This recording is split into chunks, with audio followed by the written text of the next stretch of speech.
قابل احترام بزرگوں بھائیوں، اللہ سبحانہ و تعالی نے اس کائنات کو اپنی قدرت سے بنایا۔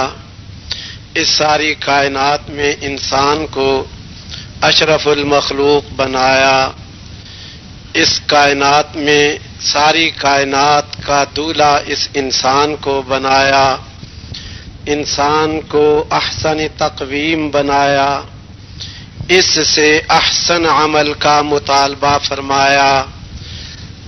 لِيَبْلُوَكُمْ أَيُّكُمْ أَحْسَنُ عَمَلًا، اور پھر احسن عمل کون سا وہ بھی بتا دیا۔ وَمَنْ أَحْسَنُ قَوْلًا مِّمَّنْ دَعَا إِلَى اللَّهِ وَعَمِلَ صَالِحًا وَقَالَ إِنَّنِي مِنَ الْمُسْلِمِينَ۔ انسان احسن تقویم ہے، اس سے احسن عمل، حسین عمل کا مطالبہ ہے، اور دعوت کے بول حسین ترین بول ہیں۔ انسان کو اللہ سبحانہ و تعالی نے احسن بنایا، اشرف المخلوق بنایا، اس سے احسن عمل کا مطالبہ فرمایا، اور احسن عمل بھی بتا دیا۔ دعوت کے بول حسین ترین بول ہیں۔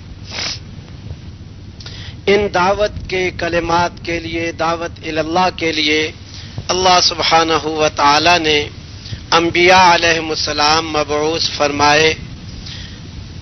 سارے انبیاء علیہم السلام ساری انسانیت کو اللہ جل جلالہ کی طرف بلانے والے، اللہ سبحانہ و تعالی کا تعارف کرانے والے، اللہ سبحانہ و تعالی کی وحدانیت کی طرف دعوت دینے والے بنا کے بھیجے گئے۔ نوح علیہ السلام نے عرض کیا، دعوت قومی لیلا و نہارا۔ محمد الرسول اللہ صلی اللہ علیہ وسلم کے بارے میں ارشاد فرمایا، ادع الی سبیل ربک، کہیں فرمایا انا ارسلناک شاہدا و مبشرا و نذیرا و داعیا الی اللہ۔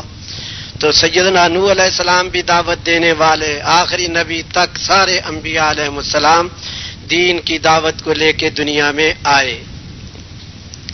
پہلے ترتیب یہ رہی، ایک نبی دنیا سے جاتا تو انبیاء علیہ السلام والا کام دوسرے نبی کی طرف منتقل ہو جاتا۔ اس طرح ایک نبی سے دوسرے نبی کی طرف یہ کام منتقل ہوتا رہا۔ اذا خلق نبی خلق آخر، حدیث شریف میں ہے، ایک نبی کا جب جانا ہو گیا، دنیا سے روانگی ہوئی، اللہ جل جلالہ نے دوسرا نبی بھیج دیا۔ ابراہیم علیہ السلام گئے، ان کے بیٹے اسحاق علیہ السلام، وہ گئے ان کے بیٹے یعقوب، وہ گئے ان کے آگے 12 بیٹے، اور 12 بیٹے بنی اسرائیل کہلائے، اور ہر بیٹے کی اولاد میں ایک قبیلہ بنا، اور ہر قبیلے میں نبی ہی نبی، نبی ہی نبی۔ ثم ارسلنا رسولنا تترا، اللہ نے اتنے نبی بھیجے۔ سب سے اخیر میں امام الانبیاء حبیب خدا حضرت محمد مصطفیٰ صلی اللہ علیہ وسلم کو مبعوث فرمایا۔ آپ کے بعد یہ انبیاء علیہ السلام والی محنت، انبیاء علیہ السلام والی دعوت کا کام اس امت کی طرف منتقل کر دیا گیا۔ یہ امت ہے تو امت، لیکن سعادت مندی اس کی کتنی، خوش بختی کتنی، ہو کر امت مکلف کر دی گئی نبیوں کے کام کی، مبعوث کر دی گئی نبیوں کے کام کے لیے۔ یہ اس امت کی شرافت کی بہت بڑی بات ہے، انتہا ہے۔ یہ امت بہت بہت شرافتوں والی، اس کو اللہ پاک نے بہت ہی نوازا۔ ابھی یہ امت پیدا نہیں ہوئی، اللہ سبحانہ و تعالی سیدنا عیسیٰ علیہ السلام کی طرف وہی بھیج رہے، انی باعث بعدک امہ، کہ میں تیرے بعد ایک امت مبعوث کرنے والا ہوں۔ جناب رسول پاک صلی اللہ علیہ وسلم کا ارشاد گرامی، بعثتم میسرین، تم آسانیاں کرنے والے مبعوث ہوئے ہو، تمہیں مبعوث کیا گیا ہے۔ ربعی ابن عامر رضی اللہ عنہ کسریٰ کے دربار میں کہتے ہیں، اللہ ابتعثنا، اللہ سبحانہ و تعالی نے ہمیں مبعوث کیا ہے۔ لشکر تو بھیجا تھا حضرت عمر رضی اللہ عنہ نے، یہ نہیں کہا کہ حضرت عمر نے بھیجا، یہ نہیں کہا کہ حضور رسول پاک صلی اللہ علیہ وسلم نے ہمیں بھیجا ہے، بلکہ براہ راست اللہ پاک کی طرف نسبت کر کے فرمایا اللہ ابتعثنا، ہمیں تو اللہ پاک نے مبعوث کیا ہے۔ انہوں نے پوچھا تھا تمہارے ان شہروں میں آنے کا مقصد کیا ہے، تم کس لیے آئے؟ تو پہلے آنے کا مقصد نہیں بتایا، پہلے بات صاف فرمائی کہ ہم آئے نہیں ہیں، ہم بھیجے گئے ہیں، ہم مبعوث ہوئے ہیں، ہم خود سے نہیں آئے ہیں۔ کس لیے آئے؟ کہ لوگوں کو بندوں کی غلامی سے نکال کر اللہ پاک کی غلامی میں لے آئیں، دینوں کے ظلم اور ستم سے نکال کر اسلام کے عدل میں لے آئیں، دنیا کی تنگیوں سے نکال کر اس کی وسعتوں میں لے جائیں۔ یہ اللہ سبحانہ و تعالی نے ہمیں مبعوث فرمایا ہے۔ تو یہ امت پوری کی پوری اقوام عالم کی طرف مبعوث فرما دی گئی ہے، اور اس امت کی فضیلتیں پہلے نبیوں پہ، سیدنا داؤد علیہ السلام پہ اللہ پاک نے وحی بھیجی۔ پہلے تو رسول پاک صلی اللہ علیہ وسلم کی شان میں کلمات فرمائے کہ ایک نبی بھیجنے والا ہوں جو مجھے ناراض نہیں کریں گے، میں اس سے ناراض نہیں ہوں گا، نہ وہ مجھے ناراض کرے گا نہ میں اس سے ناراض ہوں گا، اور بہت ساری فضائل بتاتے بتاتے اخیر میں آپ کی امت کا بیان فرمایا۔ اللہ پاک نے سیدنا داؤد علیہ السلام پر وحی بھیجی، وَأُمَّتُهُ مَرْحُومَةٌ، اس نبی کی امت وہ امت مرحومہ ہوگی جس پہ رحم کیا گیا ہے۔ میں نے ان کو فرضت علیہم الفرائض مثل ما افترضت علی الانبیاء، میں نے ان کو وہ فرائض دیے جو انبیاء علیہ السلام کو دیے۔ ہوگی امت، لیکن فرائض اس امت کے وہ فرائض ہوں گے جو انبیاء علیہ السلام کو دیے۔ وَأَعْطَيْتُهُمْ نَوَافِلَ، میں نے ان کو وہ نوافل دیے مثل ما آتیت الانبیاء، مثل اس کے جو انبیاء علیہ السلام کو دیے، یعنی انبیاء علیہ السلام کی طرح کے نوافل دیے۔ اگلے جملے میں تو اللہ سبحانہ و تعالی نے حد ہی کر دی، کیا فرما دیا؟ حتی یأتونی یوم القیامہ، حتیٰ کہ وہ قیامت کے دن آئیں گے، وَنُورُهُمْ مِثْلَ نُورِ الْأَنْبِيَاءِ، ان کا نور انبیاء علیہ السلام کے نور کے مشابہ ہوگا، ان جیسا ہوگا۔ اب خوشخبری حاصل کرو، خوشخبری حاصل کرو کہ اللہ پاک نے نبیوں والے فرائض دیے، خوشخبری حاصل کرو اور ساری امت کو خوشخبریاں سناؤ کہ اللہ پاک نے تمہیں نبیوں والے فرائض دیے، نبیوں والے نوافل دیے، اور خوشخبری حاصل کرو اور خوشخبریاں سناؤ کہ اللہ پاک نے اتنا اعزاز فرمایا اس امت کا کہ قیامت کے دن جب یہ امتی آئیں گے ان کا نور انبیاء علیہ السلام کے نور کے مانند ہوگا، ان کے نور جیسا ہوگا۔ آپ بھی سارے خوشخبری حاصل کرو اور جا کے گھر گھر در در ایک ایک شہر اقلیم در اقلیم جا کے اس امت کو خوشخبریاں سناؤ کہ یہ امت آپ سب کو اللہ پاک نے مبعوث فرمایا ہے۔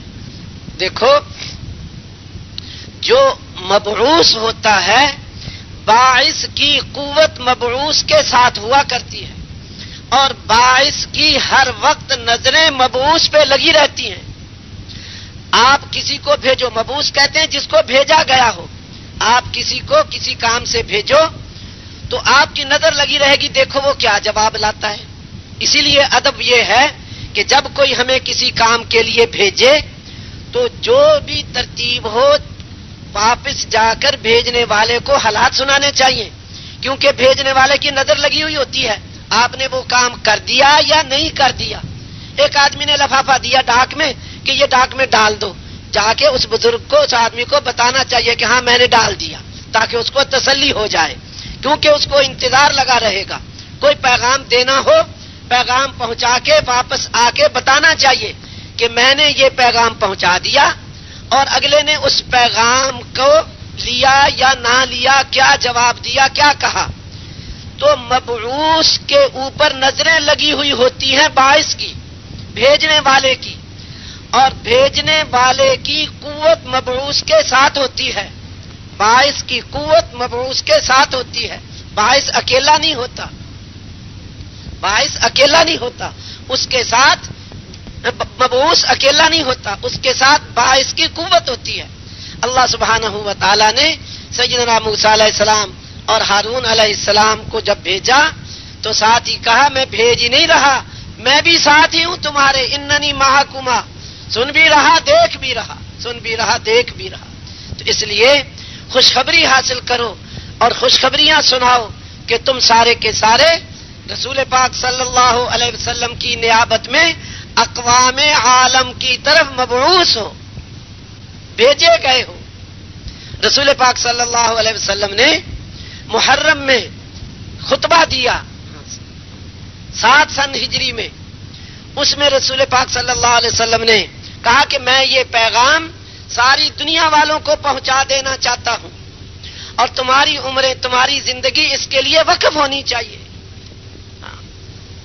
یہ امت مرحومہ بہت مبارک امت ہے، اس کو انبیاء علیہ السلام والے فرائض دیے گئے، انبیاء علیہ السلام والے نوافل دیے گئے۔ اس امت کو اللہ سبحانہ و تعالی نے قرآن کا کتاب کا وارث بنایا۔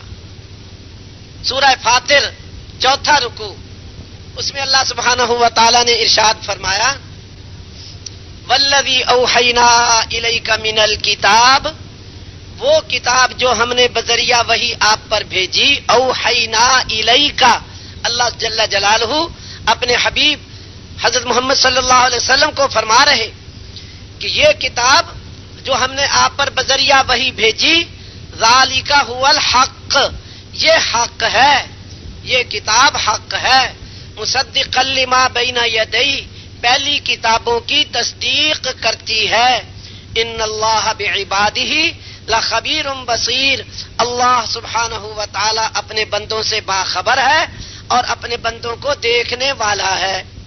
پہلے تو یہ فرما دیا، پھر فرمایا ثم اورثنا الکتاب الذین اصطفینا من عبادنا، پھر وارث بنایا ہم نے اس کتاب کو۔ میں آہستہ آہستہ آیت پڑھتا ہوں تاکہ آپ سب کو ساتھ ساتھ ترجمہ خود ہی سمجھ آئے۔ ثم، پھر، اوحینا الیک، ثم اورثنا الکتاب، پھر وارث بنایا ہم نے کتاب کا، الذین اصطفینا من عبادنا، ان لوگوں کو جن کو پسند کیا ہم نے اپنے بندوں میں سے۔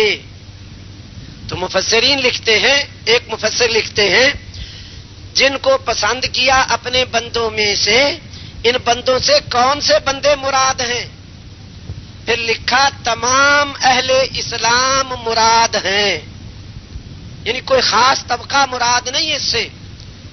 یہود، نصارہ، مشرکین، ملحدین، یہ لوگ مجوسی، ہندو، سکھ، یہ سارے جو دنیا میں رہتے ہیں، ان سب میں سے اللہ پاک نے پسند کیا ہے کن کو؟ اپنے بندوں کو۔ اس سے کون سے بندے مراد ہیں؟ اس سے تمام اہل اسلام مراد ہیں۔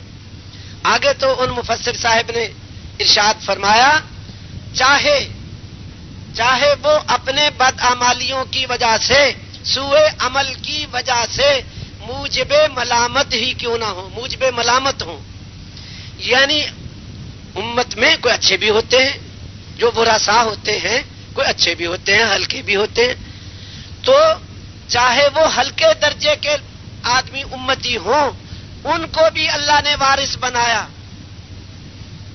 یہ اگلے آیت کے اگلے ٹکڑے میں اللہ نے خود ہی فرما دیا جن کو وارث بنایا۔ ان کی آگے 3 قسمیں ہیں اللہ پاک نے جو بیان فرمائی۔ فَمِنْهُمْ ظَالِمٌ لِنَفْسِهِ، کچھ لوگ تو ان میں وہ ہیں جو اپنی جانوں پر ظلم کرنے والے ہیں، جن کو وارث بنایا ہے، جن کو اللہ نے پسند فرمایا ہے، ان میں کچھ لوگ تو ایسے ہیں جو اپنی جانوں پہ ظلم کرنے والے۔ وَمِنْهُمْ مُقْتَصِدٌ، کچھ ان میں متوسط درجے کے عوام الناس جیسے ہوتے ہیں، اپنی نماز پڑھ لی، روزہ رکھ لیا، حج زکوٰۃ ادا کر لی، ذکر عبادت تلاوت کر لی، تو یہ جو سچ بولے، اللہ کے حکم پورے کرتے رہے، درمیانے درجے کے ایک طبقہ وہ ہے۔ پھر فرمایا وَمِنْهُمْ سَابِقٌ بِالْخَيْرَاتِ بِإِذْنِ اللَّهِ، کچھ ان میں وہ ہیں جو نیکیوں میں سبقت کرنے والے ہیں اللہ کی توفیق سے، کچھ وہ ہیں۔ ذَلِكَ هُوَ الْفَضْلُ الْكَبِيرُ، یہ اللہ سبحانہ و تعالی کا فضل ہے بہت بڑا. یہ جو اللہ پاک نے وارث بنایا ہے یہ اللہ پاک کا فضل ہے بہت بڑا. اب ان میں جو اپنی جانوں پہ ظلم کرنے والے وہ بھی وارث ہیں اور ان کو پہلے ذکر کیا ہے یہ بھی وارث. جیسے ایک بیٹا ایک باپ ہے اس کے 3 بیٹے. ایک اپنے باپ کی بات کبھی مانتا ہے کبھی نہیں مانتا. ایک اپنے باپ کی بات مانتا رہتا ہے اور ایک باپ کی بات ماننا چھوڑ کے آگے خدمت بھی کرتا رہتا ہے, ہر کام میں آگے بڑھتا رہتا ہے. جو باپ کی حاجت ہوئی جلدی سے آگے بڑھتا ہے. تو 3 قسم کے الگ الگ ہیں. لیکن آپ ہی بتاؤ بھائی, تو وراثت سب کو برابر ملے گی یا کوئی فرق ہوگا؟ برابر بتاؤ بھائی. وارث بھائی جو نیکی کرتا تھا وہ اپنا بدلہ اللہ سے الگ لے لے گا, جو باپ کی خدمت بڑھ چڑھ کے آگے بڑھ بڑھ کے کرتا تھا. لیکن بھائی بیٹے ہونے میں تو سب برابر ہی ہیں, وراثت تو سب کو برابر ہی ہے. تو اس لیے اللہ سبحانہ و تعالی نے وارث بنا دیا اپنی کتاب کا اور چن لیا اپنے بندوں میں سے. خوشخبری حاصل کرو اللہ سبحانہ و تعالی نے, میں بھی حاصل کروں خوشخبری آپ بھی. اللہ سبحانہ و تعالی نے ہمیں چن لیا ہے, ہمیں پسند کیا ہے اس وراثت کے لیے, اور یہ اللہ سبحانہ و تعالی کا فضل ہے بہت بڑا. ارے کچھ باتیں عرض کر دیتا.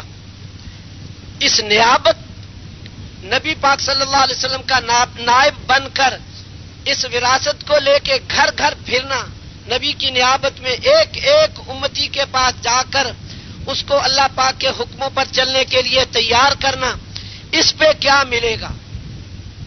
اب میں ایتیں پڑھتا رہتا ہوں, اندازہ آپ خود لگاتے رہو. اللہ صاحب پاک نے عقل دی ہے سب کو. ایک بادشاہ تھا, اس نے خدائی دعویٰ کر دیا. جو اس کو رب نہیں مانتا تھا اس کو سزا دیتا تھا. کچھ رئیسوں کے لڑکے تھے, مالداروں کے 6-7 لڑکے نوجوان. انہوں نے سوچا کہ اگر تو ہم اس کو رب مانتے ہیں تو فتنے میں مبتلا ہو جائیں گے, مصیبت میں آخرت بگڑ گئی. اور اگر رب نہیں مانتے ہیں تو یہ سزا دیتا ہے, دنیا میں پھر مشکلات آتی ہیں. تو پھر کیا کریں؟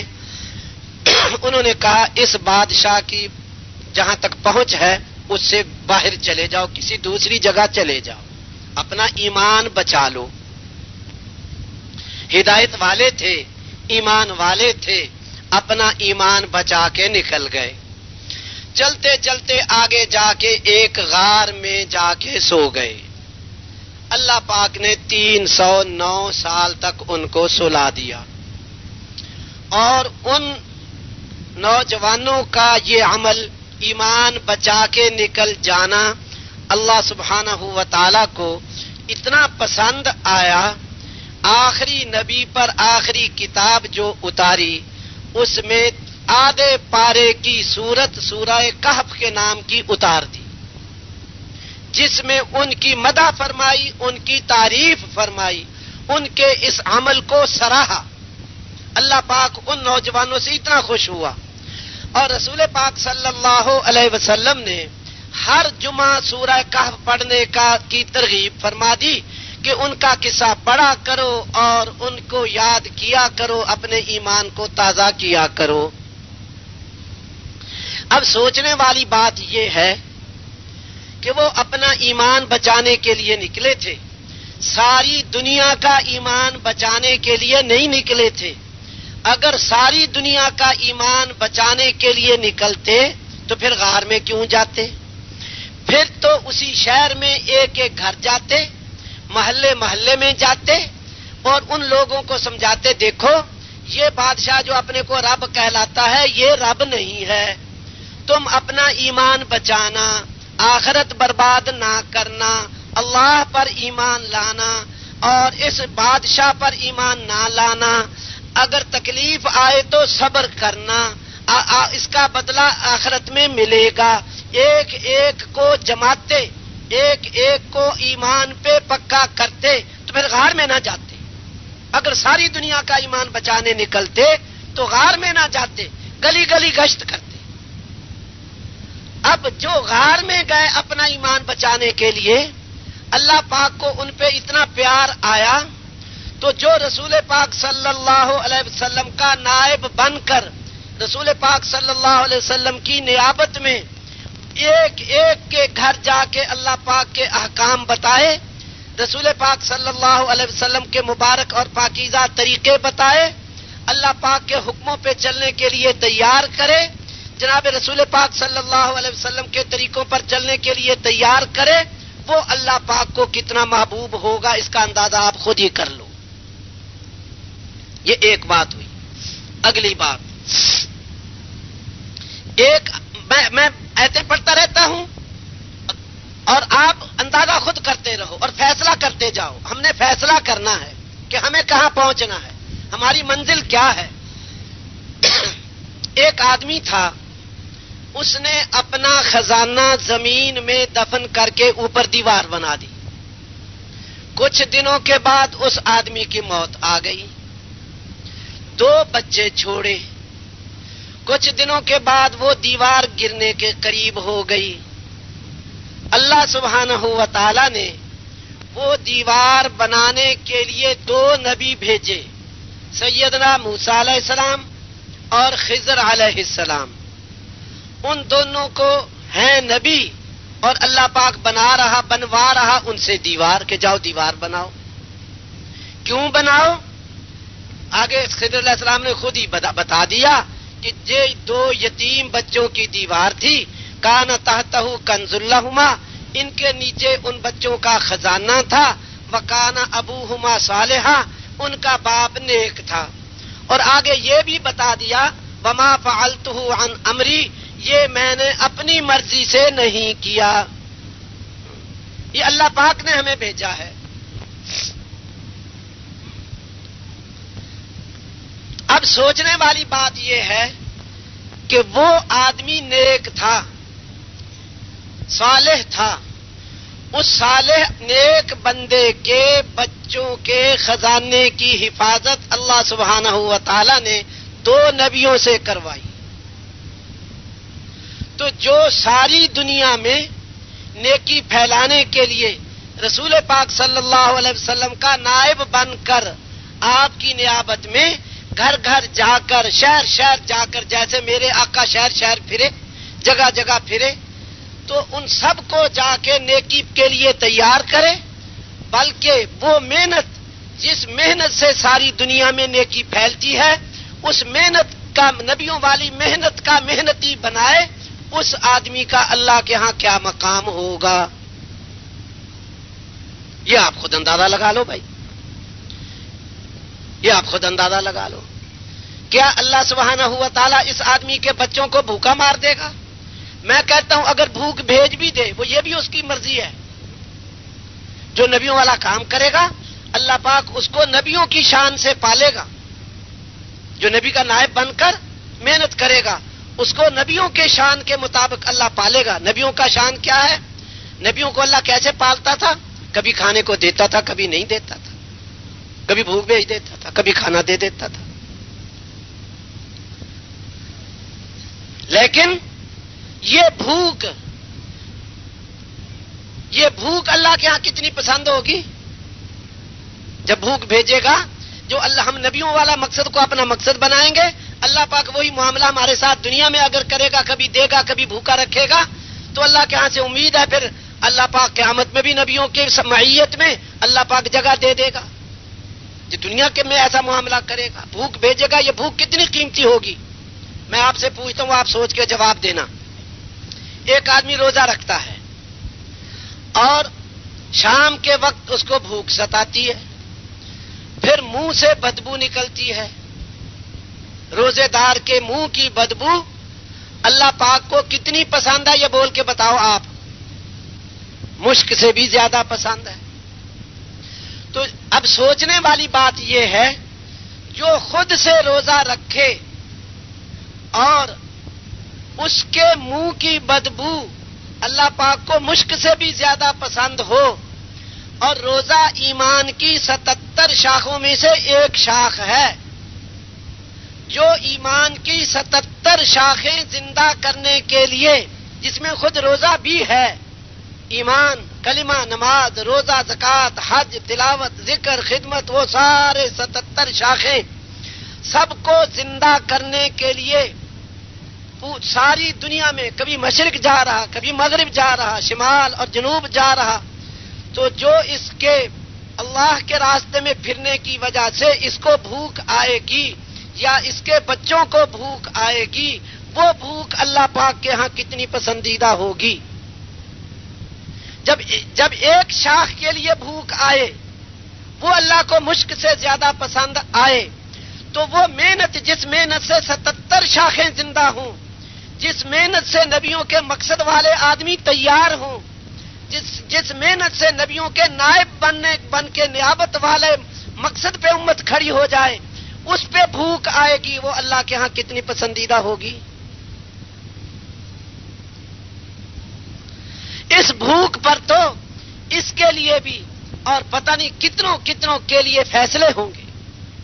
اللہ پاک کو رحم آئے گا، اس رحم سے جو کام بنے گا وہ ساری دنیا کی مادی قوتوں سے نہیں بنے گا، ساری دنیا کا مادہ حاصل کرنے سے وہ فائدہ نہیں ہوگا۔ جو اللہ پاک کو اگر اپنے بندے پہ رحم آ گیا، اس رحم پہ جو اللہ پاک اس بندے کے کام بنائے گا وہ تو اللہ پاک خوش ہو کے بنائے گا۔ اور سنو،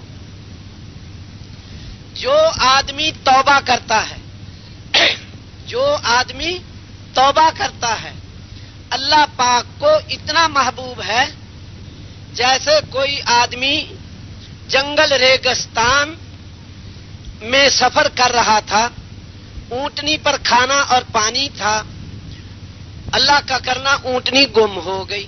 یہ رسول پاک صلی اللہ علیہ وسلم نے بتایا۔ تلاش کرتا کرتا تھک گیا، بھوک نے ستایا، پیاس نے اتنی شدت ہو گئی بھوک پیاس کی کہ چلنے کے قابل نہیں رہا، اور حد نگاہ تک اونٹنی نظر نہیں آ رہی، سواری نظر نہیں آ رہی۔ اب بھوک پیاس کی وجہ سے گر گیا، چلنے کی سکت نہیں رہی، اب سوچ رہا کہ اب تو مرنا ہی ہے، موت ہے اور کچھ نہیں۔ اب بھوک ستاتے ستاتے پیاس، پانی اندر کا سارا خشک ہو گیا۔ ہمیں تو اس کا اندازہ نہیں، اندازہ وہاں جا کے ہوتا ہے جہاں سینکڑوں میل پر پانی کا قطرہ نہ ہو، وہاں جا کے اندازہ ہوتا ہے ان چیزوں کا۔ خیر، وہ آنکھ اس کی بند ہو گئی، اب موت ہے۔ تھوڑی دیر میں آنکھ کھلی تو وہ اونٹنی پاس کھڑی ہے، اس پہ کھانا بھی ہے، پانی بھی ہے۔ خوش ہو گیا کہ موت سے بچ گیا، موت کے منہ سے نکل آیا۔ خوشی میں کہنا تو یہ تھا کہ اے اللہ تو میرا رب اور میں تیرا بندہ، کہنا تو یہ تھا، لیکن خوشی دل، دماغ، روح پر اتنی غالب ہوئی کہ کہنے لگا اے اللہ میں تیرا رب اور تو میرا بندہ۔ اتنا خوش ہوا، اتنا خوش ہوا۔ جناب رسالت میں آپ صلی اللہ علیہ وسلم ارشاد فرماتے ہیں کہ جب بندہ توبہ کرتا ہے تو اللہ سبحانہ و تعالی اس بندے پر اس آدمی سے بھی زیادہ خوش ہوتا ہے۔ اب سوچنے والی بات یہ ہے، جو ایک آدمی اکیلا توبہ کرتا ہے تو اس پہ اللہ اتنا خوش ہوتا ہے، جو نبی صلی اللہ علیہ وسلم کی نیابت میں پوری امت کے گھر گھر جا کے ایک ایک آدمی کو توبہ کراتا ہے، ایک ایک آدمی کو اللہ پاک کے حکموں پہ چلنے کے لیے تیار کرتا ہے، اور بلکہ اس سے اگلی بات وہ محنت کرتا ہے جس سے ایک مجموعہ تیار ہو۔ اصل میں ہمیں رسول پاک صلی اللہ علیہ وسلم کی تابعیت میں ہر شخص کو ایک مجموعہ تیار کرنا چاہیے۔ جیسے جناب رسول پاک صلی اللہ علیہ وسلم نے دنیا میں زندگی گزاری، 1,24,000 انسان اپنے مقصد پہ کھڑے کیے، جو نبیوں والے کام پہ تھے، اپنے نائب بنائے، جو آپ کے وفات کے بعد، وصال کے بعد ساری دنیا میں دین کی محنت، اس کا نظام چالو کریں، ایسا مجموعہ تیار کیا۔ تو ہمیں اللہ سبحانہ و تعالی نے رسول پاک صلی اللہ علیہ وسلم کے اتباع کا حکم دیا، آپ کی اطاعت کا حکم دیا، اطیعوا اللہ و اطیعوا الرسول۔ نبی امی کی اتباع کرو، تو اس کا حکم دیا۔ تو اس کا مطلب یہ ہوا کہ ہر آدمی اپنی زندگی میں ایسا مجموعہ تیار کرے جو رسول پاک صلی اللہ علیہ وسلم کی نیابت میں مشرق مغرب شمال جنوب ہر طرف چل کر اللہ پاک کے احکام کو زندہ کرنے کے لیے پوری قربانی کرنے والا ہو، جیسے صحابہ نے کیا۔ تو وہ آدمی جو اکیلا توبہ کرے اس پہ اللہ پاک اتنا خوش ہو، اور جو رسول پاک صلی اللہ علیہ وسلم کی نیابت میں گھر گھر جا کر رسول پاک صلی اللہ علیہ وسلم کی محنت والے آدمی تیار کرے، اس آدمی پہ اللہ پاک کتنا خوش ہوگا۔ اور سنو،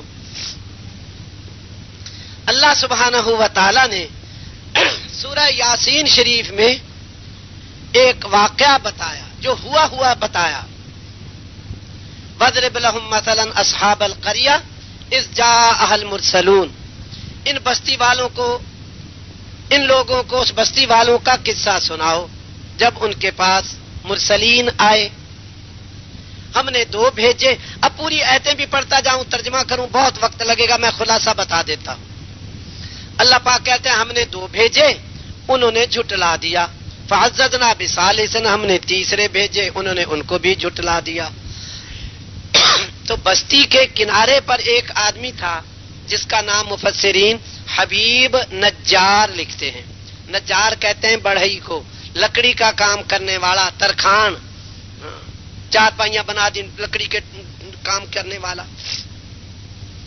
وہ مسلمان ہو گیا ان نبیوں کی بات پر، یہ بستی کے کنارے رہتا تھا۔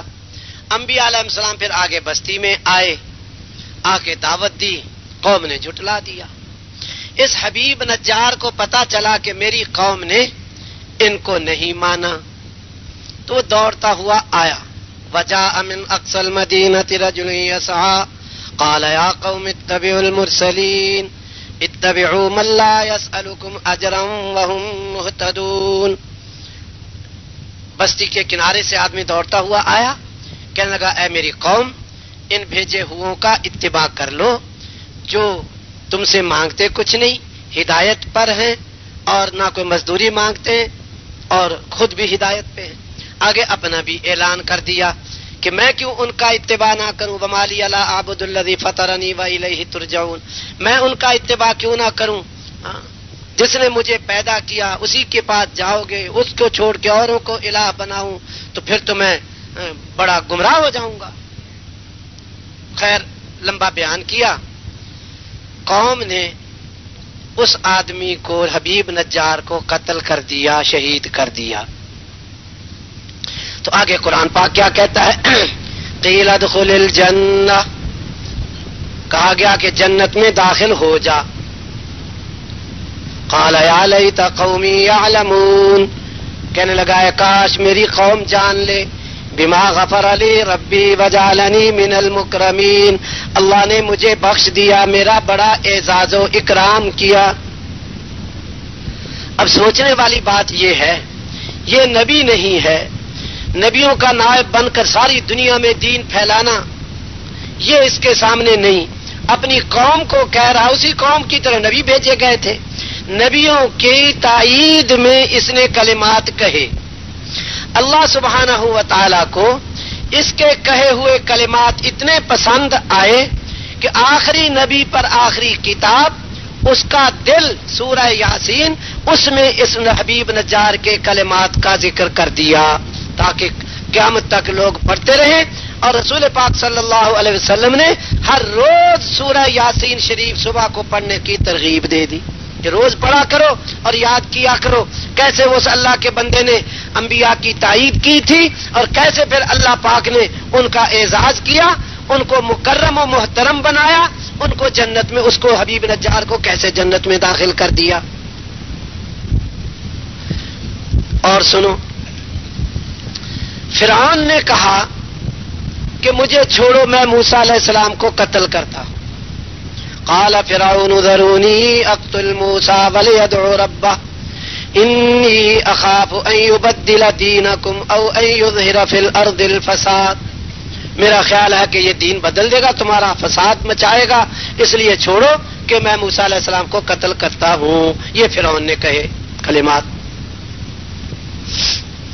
تو آگے فرعونی قوم کا ایک آدمی تھا، ایمان اس کا کمزور تھا، ایمان چھپایا ہوا تھا، وہ بھی اس مجلس میں بیٹھا تھا.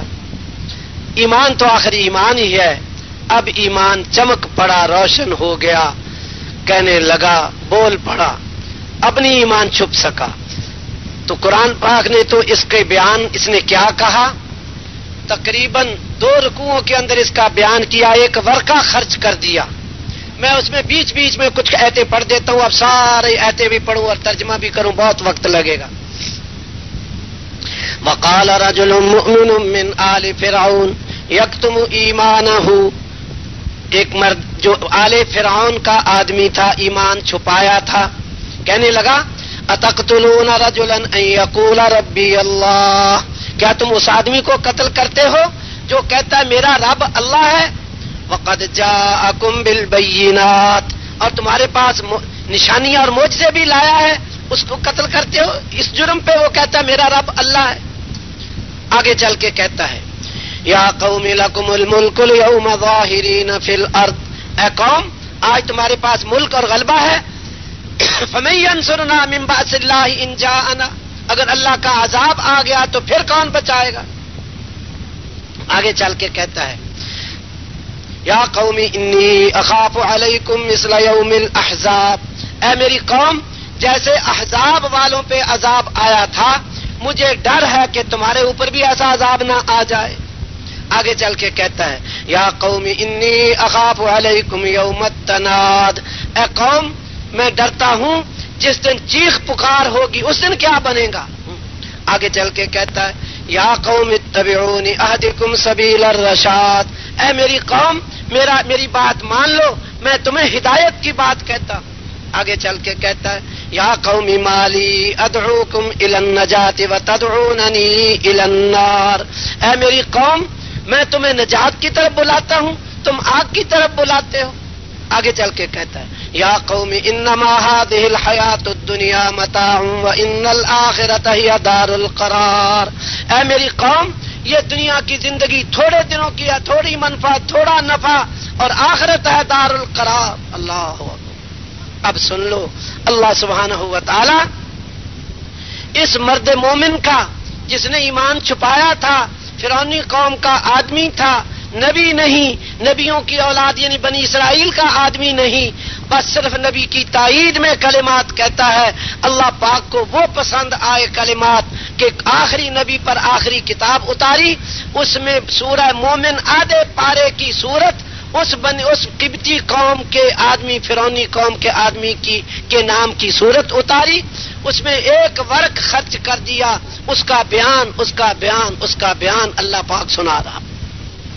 کس قدر سعادت کی بات ہے. اور اب سوچنے کی بات یہ ہے، جو نبی کا نائب بن کر رسول پاک صلی اللہ علیہ وسلم والے مقصد کو اپنا مقصد بنا کر گھر گھر پھرے، در در پھرے، ساری دنیا کو اللہ کے حکموں پہ چلنے کے لیے تیار کرے، اور ساری دنیا میں پھر کر اللہ کے احکام کو زندہ کرنے والی محنت کا محنتی بنائے ایک ایک آدمی کو، یہ آدمی اللہ پاک کو کتنا محبوب ہوگا. اور سنو، فیصلے آپ نے کرنے ہیں. فیصلہ تو ہر آدمی اپنا ہی کرے گا، ہر آدمی اپنا خود مکلف ہے. بھائی خود سوچے کہ ٹھکریوں پہ جان لگانی ہے یا نبی کا نائب بن کر ساری دنیا میں پھرے. رسول پاک صلی اللہ علیہ وسلم کی زبان مبارک سے 3 آدمیوں کے صدیق ہونے کی خوشخبری ہے. جیسے 10 آدمیوں کو جنتی ہونے کا ان کا نام لے کر، نام زد کر کے، ویسے تو سارے صحابہ علل عموم جنتی، لیکن 10 کا تو نام لے کر، ابو بکر فی الجنہ، عمر فی الجنہ، عثمان فی الجنہ، علی فی الجنہ، طلحہ زبیر فی الجنہ، سعد سعید فی الجنہ، عبد الرحمن فی الجنہ، ابو عبیدہ فی الجنہ رضی اللہ عنہم اجمعین، نام لے کے بتایا. 7 قسم کے آدمی وہ ہیں جن کو اللہ سبحانہ و تعالی اپنے سائے میں یعنی اپنے عرش کے سائے میں جگہ دے گا، جس دن اس کے عرش کے سوا کوئی سایہ نہ ہوگا. امام عادل، عادل بادشاہ جو اپنے عدل کے سائے میں لاکھوں کو سلائے، وہ اللہ کے عرش کا سایہ کیوں نہ پائے؟ بادشاہوں کو تو بہت موقع ہے. ہاں، سب سے پہلے نمبر پہ اللہ کے نبی نے گنوایا بادشاہوں کو. ہاں، عادل بادشاہ اللہ کے عرش کا سایہ پائے. دوسرے نمبر پر وشاب نشا فی عبادت اللہ، جو اللہ کی عبادت میں جوانی، جس کی جوانی گزرے. اب سوچنا یہ ہے جو اپنی جوانی اللہ کی عبادت میں گزارے اللہ کے عرش کا سایہ پائے، جو نبی کا نائب بن کر خود بھی جوانی اللہ کی عبادت میں گزارے اور گھر گھر جا کر وہ محنت اٹھائے، ہر آدمی کو نیابت کا احساس دلوائے، ہر آدمی کو پوری دنیا میں پھرنے والا بنائے، اس کو اللہ کے عرش کے ساتھ ساتھ اور کیا کچھ ملے گا یہ خود ہی اندازہ لگا. وَرَجُلٌ قَلْبُهُ مُعَلَّقٌ بِالْمَسْجِدِ، جس کا دل مسجد میں اٹکا رہے اللہ کے عرش کا سایہ پائے. جو ہزاروں لاکھوں پہ محنت کر کے، جس کی محنت سے ہزاروں آدمی تیار ہوں، جن کا دل مسجد میں اٹکا رہا، تو یہ اللہ کے عرش کے سائے کے ساتھ اور کیا پائے گا یہ آپ اندازے خود ہی لگاتے جاؤ، میں اشارے کرتا جاتا ہوں. وَرَجُلَانِ تَحَابَّا فِي اللَّهِ اجتماع علیہ وتفرقا علیہ، دو مرد جو آپس میں اللہ کے لیے محبت کرتے ہوں، ان کا جمع ہونا بھی اللہ کے لیے، ان کی جدائی بھی اللہ کے لیے، اللہ کے عرش کا سایہ پائیں. جو ہزاروں کو اللہ کے لیے جمع کریں اور پھر جماعتیں بنا بنا کے ہزاروں کو اللہ کے راستے میں پھیلائیں، مشرق مغرب شمال جنوب، ان کو اللہ کے عرش کا سایہ ملے، اور اس کے ساتھ اور کیا ملے گا یہ آپ خود اندازہ لگاؤ. اور وہ آدمی جو دائیں ہاتھ سے صدقہ دے، تصدق بصدقۃ فاخفاها، اس کو مخفی رکھے، حتی لا تعلم شمالہ ما تنفق یمینہ، بائیں ہاتھ کو پتہ نہ چلے کہ دائیں نے کیا دیا، اللہ کے عرش کا سایہ پائے. مخفی صدقہ دینے والا، ایک عمل صدقہ 77 شاخوں میں ایک شاخ صدقہ، وہ مخفی دینے والا اللہ کے عرش کا سایہ پائے. اور جو ایمان کی 77 شاخیں زندہ کرنے کے لیے محنت اٹھائے اور وہ ایسے آدمی تیار کرے، حضور کی محنت والے محنتی تیار کرے اور ساری دنیا میں پھرے اور پھرائے، اس کو اللہ کے عرش کے سائے کے ساتھ اور کیا ملے گا خود ہی اندازہ لگا. وہ آدمی جس کو حسین و جمیل عورت برائی کی دعوت دے، وہ کہے انی اخاف اللہ، عرش کا سایہ پائے، اور جو ہزاروں لاکھوں کی عفت اور پاک دامنی کا ذریعہ بن جائے، اس کو اللہ پاک عرش کے سائے کے ساتھ اور کیا دے گا. وہ آدمی جو تنہائی میں اللہ کو یاد کرے اور روئے اور آنسو بہنے لگے، اللہ کے عرش کا سایہ پائے. اور یہ ذکر کرنا 77 شاخوں میں ایک شاخ ہے، جو ایک شاخ پہ عمل کرے عرش کا سایہ پائے، جو 77 شاخیں زندہ کرنے کا ذریعہ بنے وہ کیا پائے گا اللہ کے ہاں سے یہ خود ہی اندازے کرتے رہو. میں نے تو صرف ایک سوچنے کے لیے کچھ راستے عرض کر دیے. اسی طرح ساری حدیثوں کو سوچتے رہو. جب ایک جزوی چیز پر وہ عطائیں ہیں تو اس پورے دین کی محنت اور پورے دین کو لے کے چلنا، اس پہ اللہ سبحانہ و تعالیٰ کیا کچھ عطا کرے گا جو نبی کا نائب بن کر گھر گھر پھرے گا. تو میں بھی فیصلہ کرتا ہوں، آپ بھی فیصلے کرو کہ ہم رسول پاک صلی اللہ علیہ وسلم کی نیابت کو لے کے خود نائب بن کر نسبت نیابت کو لینا ہے. پرانوں سے حضرت فرمایا کرتے تھے، حضرت کی کاپیوں میں یہ بات ہے کہ پرانوں سے ہم صرف یہ بات چاہتے ہیں کہ یہ نسبت نیابت کو لیں. حضور صلی اللہ علیہ وسلم نے جو ان کو نائب بنایا اس نسبت کو لیں. جب یہ نسبت ہماری طرف ہمیں رود ہو کے یہ اپنی طرف منتقل کرانی ہے نسبت، اگر یہ نسبت ہمیں نصیب ہو گئی، اللہ نے فیصلہ کر دیا، یقین جانو اس آدمی کو اللہ سبحانہ و تعالی ساری دنیا میں ہدایت پھیلنے کے لیے ذریعہ بنائے گا، اس پہ اپنی رحمتوں کا فیضان فرمائے گا. اس کے ذریعے سے لاکھوں ایمان والے پیدا ہوں گے، نمازوں والے پیدا ہوں گے، ذکر عبادت والے پیدا ہوں گے، اکرام مسلم اور صحیح نیت والے پیدا ہوں گے، دین کے داعی پیدا ہوں گے، اللہ کے احکام ساری دنیا میں پھیلانے والے اس آدمی کے ذریعے سے اللہ زندہ کرے گا. ہمیں اپنے لیے فیصلہ کروانا ہے، ہمیں اپنے لیے رو دھو کے بھائی اتنی مخلوق جمع ہے، اگر اتنے آدمی کسی سخی کے پاس چلے جائیں کوئی حاجت لے کر، اتنا بڑا مجمع، اور سخی حاجت پوری کرنے کی قوت بھی رکھتا ہو بھی سخی، آپ خود سوچو بھائی، ہو بھی سخی اور اس کے پاس وسعت بھی ہو. بعض آدمی سخی ہوتا ہے لیکن ہے فقیر، وہ دے نہیں سکتا، جی چاہتا ہے دینے کو لیکن وہ دے نہیں سکتا. ہے بھی سخی اور کریم اور خزانے بھی بھرے ہوئے ہوں، اور یہ اتنا بڑا مجمع اس کے پاس چلا جائے، آپ سوچ کے بتاؤ وہ سخی اتنوں کو خالی بھیج دے گا؟ یہ تو میں اور آپ سارے مل کے اللہ پاک سے فیصلہ کروائیں، اے اللہ جناب رسول پاک صلی اللہ علیہ وسلم کے ذریعے سے آپ پوری دنیا میں جن غلط یقینوں، غلط طریقوں، غلط جذبوں کو آپ مٹانا چاہتے تھے، اے اللہ آج ہمیں بھی پوری دنیا میں سے غلط یقین، غلط طریقے، غلط جذبے مٹانے کے لیے تو ہمارے لیے فیصلہ فرما دے، ہمیں قبول کر. اے اللہ تو آخر اپنے نبی کے ذریعے سے انسانیت میں کوئی تبدیلی لانا چاہتا تھا، آپ کوئی تبدیلی لانا چاہتے تھے، غلط یقینوں کو مٹا کر صحیح یقینوں کو، صحیح طریقوں کو، صحیح جذبوں کو زندہ کرنا چاہتے تھے. اے اللہ مجھ مسکین کے ذریعے اور ان لوگوں کے ذریعے سے یہ صحیح یقین، صحیح طریقے، صحیح جذبے پوری دنیا میں زندہ کرنے کے لیے آج اس امت کو قبول کر لیں. تو یہ فیصلہ کرواویں گے بھائی؟ ہاں. جب فیصلہ اللہ پاک سے کروا لیا تو پھر ہماری زیادہ قوت نہیں لگے گی، پھر اللہ پاک کی مدد شامل حال ہو جائے گی. ہاں پھر اللہ پاک کی مدد شامل ہو گئی، اللہ سبحانہ و تعالی پھر خود ہی ہم سے کام لے لے گا.